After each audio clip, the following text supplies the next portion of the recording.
In the 1950s and 1960s, Eugene Gendlin, working with Carl Rogers, did some research trying to answer the question, why does therapy work for some people and not others? What makes for effective therapy? As part of this research, they filmed thousands of hours of sessions of clients working with therapists, trying to figure out what was the key factor. And the results were a bit surprising. The first thing they found was that it wasn't the type of therapy, and it wasn't even the therapists themselves. A good therapist can certainly play a role, but it wasn't the key thing that made for successful outcomes. What they noticed was that it was something that the clients themselves were doing, that the clients went on to resolve their issues or move on in a good way, were doing something a little bit different than the other clients. And once they found what this was, they could actually look at the first couple sessions of somebody starting therapy, and they could accurately predict whether that person would go on to make meaningful, positive changes in their lives. So what these people were doing, they weren't people who analyzed and talked through their situations. They were actually people who talked less, who in the middle of describing a situation or issue would stop and actually grope for words, trying to figure out what it was that they were sensing and feeling. There were people who tuned in and often focused on internal sensations, like they felt a tightness in their chest when they thought about a certain issue.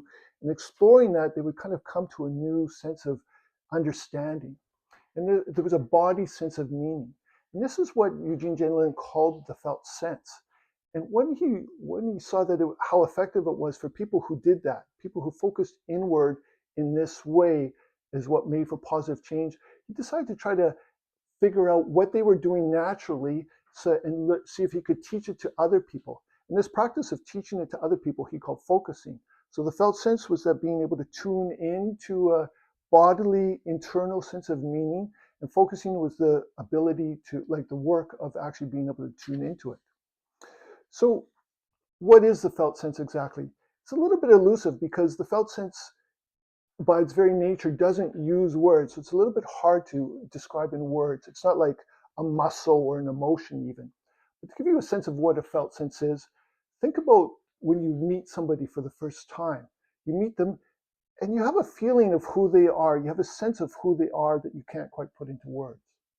Or think of a painter painting a picture, and they're painting a picture, and then they pause trying to figure out what happens next. And they just look at the picture and they wait, and they're just kind of looking until they kind of feel, oh, this is what has to happen next, and then they go to it. And it's not something they come through words. It's kind of a meaning and emotion that comes to them naturally, that just kind of emerges as they pay attention. So the felt sense is not sensation. Sensation is often the way we kind of enter into the felt sense, and it includes sensations, but the felt sense is a little bit more than just sensations. Similarly, the felt sense often has emotional quality, or emotions come up, but it's more than the emotions. David Roman, in his book, Your Body Knows the Answers, talks about the feeling behind the feeling, tuning into the feeling behind the feeling. And also the felt sense can use imagery. So for a lot of people, it might use imagery primarily. They might be thinking about, say, a relationship, and it will come to them like that there's a wall between them and this other person, and then they kind of can explore what that means through the imagery. To give you a little bit more of an idea, to maybe make it a little bit more palpable, and Weiser, in her book, The Power of Focusing, details of working with a client. She had a client who had just quit her job to go on to grad school. And after she'd done this, one of her best friends had applied for the job that she just quit. And the client noticed that she had a strong reaction to this, and she didn't really understand it because, she was done with that job. She was never going to go back to that work. She wasn't sure why she had this feeling or what the really feeling was. So she decided to focus on it. So as they're focusing, she noticed first just this kind of sensation in her chest that she tuned into. As she tuned into it, she discovered that there was sadness. She felt sad, which surprised her, which is often what happens in focusing. There's an element of surprise, of discovery of something new. So she was focusing on the sadness. Well, what am I sad about?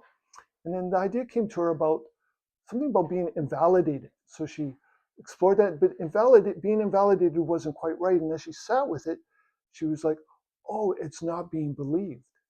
And all of a sudden she had a rush of memories of how over the years she confided in her friend about how difficult the work was, how her boss had been controlling and a little bit toxic.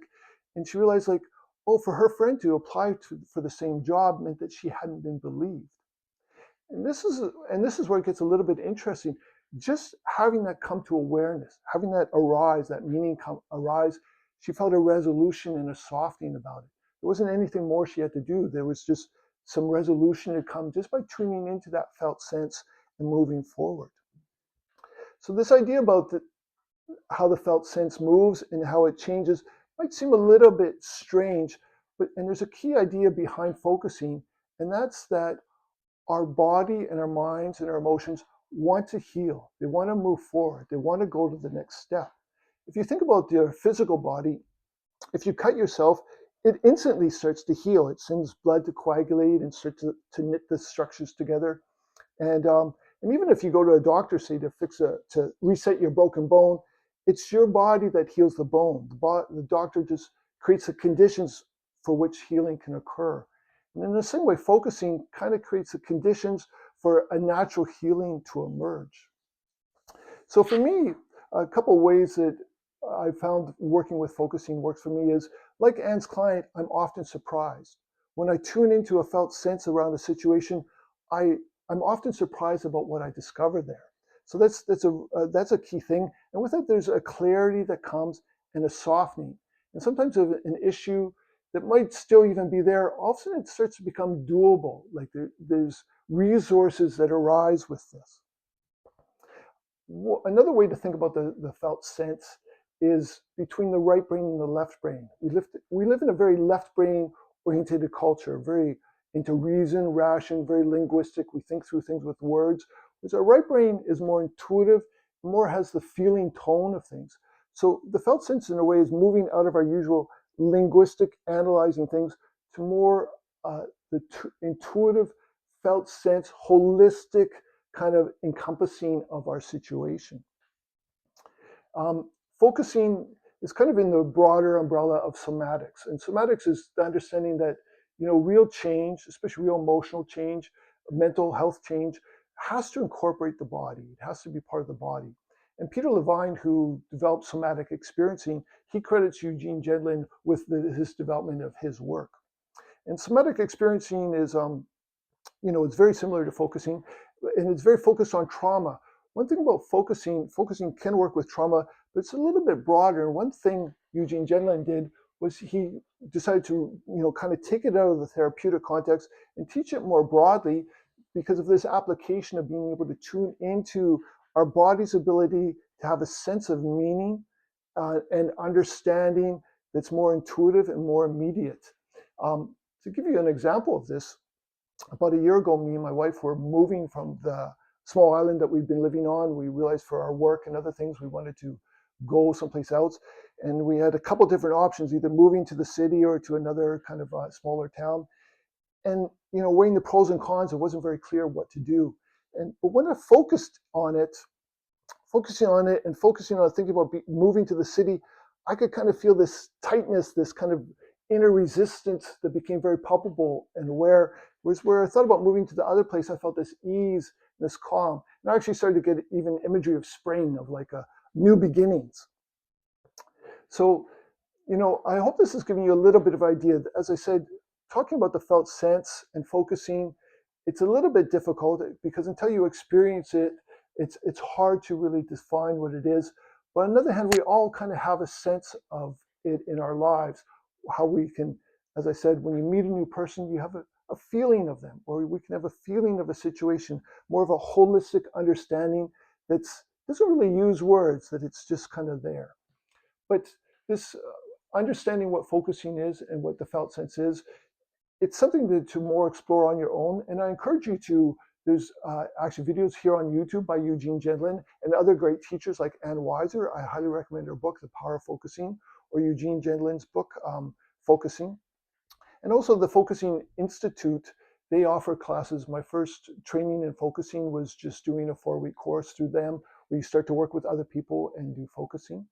And if you want more one-on-one work, I'm an embodiment coach, and focusing is one of the primary things I like to work with people. And also on the Focusing Institute, you can find other practitioners with this. So I hope this has given you a little bit of a sense of it. And it's just giving you a little bit of sense because until you explore it, the felt sense is something that it's not really understood through words. It's something you understand by actually working with. So I hope this kind of inspires you to maybe check it out, read some books, do a little bit more exploring about what it is and how it could be a really potent and profound way to move forward, especially if you're working through situations or issues in your life.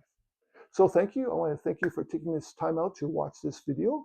If you liked it, please comment or hit like and subscribe. It helps this channel grow and it helps me to kind of establish my coaching. So thank you. And may you live connected with your purpose and your inner sense of meaning. Thank you.